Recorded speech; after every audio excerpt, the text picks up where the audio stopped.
Welcome back to our General Awareness course on the transportation of dangerous goods and regulations.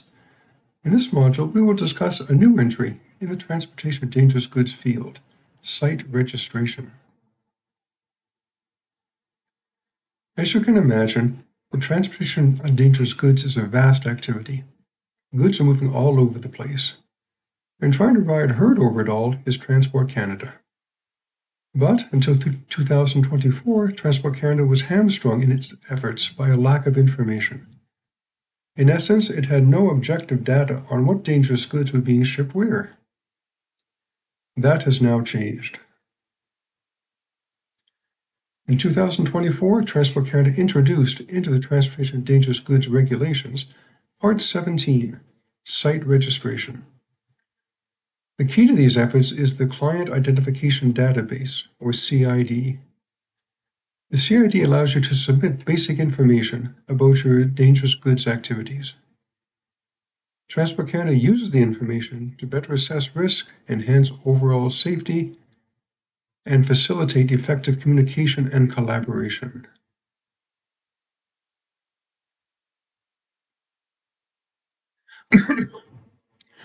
So, who must register? Generally, anyone who imports, offers for transport, handles, or transports dangerous goods in Canada must register. There are, however, several exemptions. And what are the exemptions? To start, we have the general exemptions from Part 1, Special Cases.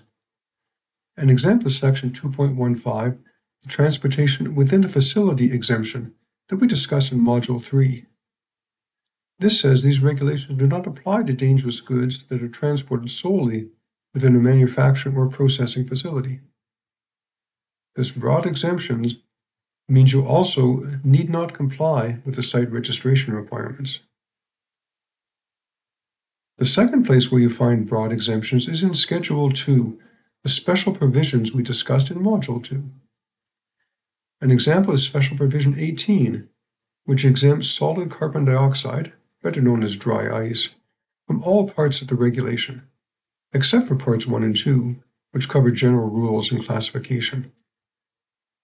Thus again, handlers of dry ice do not have to comply with Part 17, Site Registration. So these are the two broad areas of exemption. In addition to those general exemptions, you do not have to register if you sell all dangerous goods at retail to the public, including being a gas station or delivery services. You have only dangerous goods activities at oil well pads. You transport dangerous goods across the border, but don't have headquarters or own or operate a site in Canada that is involved in dangerous goods activities. Or you transport all dangerous goods as they move through Canada or on their way to or from a place outside Canada.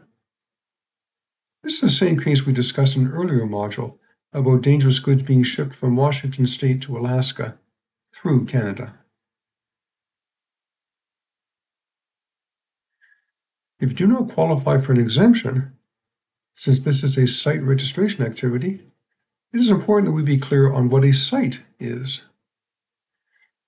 A site is a permanent location, as opposed to a temporary stockpile, where dangerous goods are imported, offered for transport, handled, or transported, and are in the direct possession of a person conducting these activities. But the definition excludes a location where the dangerous goods are used only in the scope of a person's work, such as bleach being used by a cleaning company, or dangerous goods that you might use as raw materials in products that you manufacture. In both those cases, your locations, your facilities are not defined as sites and thus do not need to register.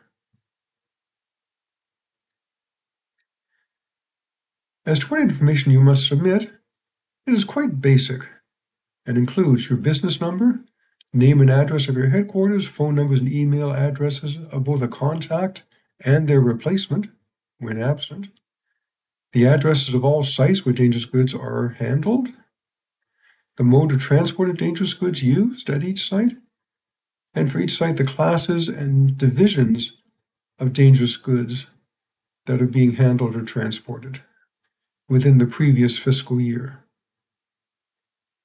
Note that these are annual summaries only. You do not notify Transport Canada of every dangerous goods shipment you make. You also only report the classes and divisions of dangerous goods. The site does not ask you how much of each class you transported.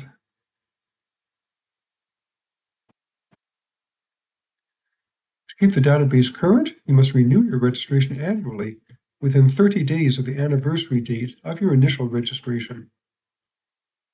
Also, you must update your business information within 60 days after the day on which any change occurs.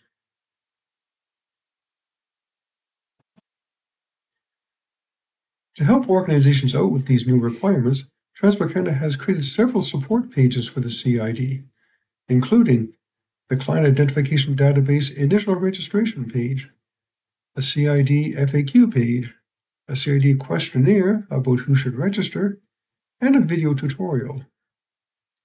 Links to all of these are in the participant guide. Includes our discussion of site registration and the material parts of the Transportation of Dangerous Goods regulations. I invite you now to move on to Module 9, where we will close the course and discuss the final quiz.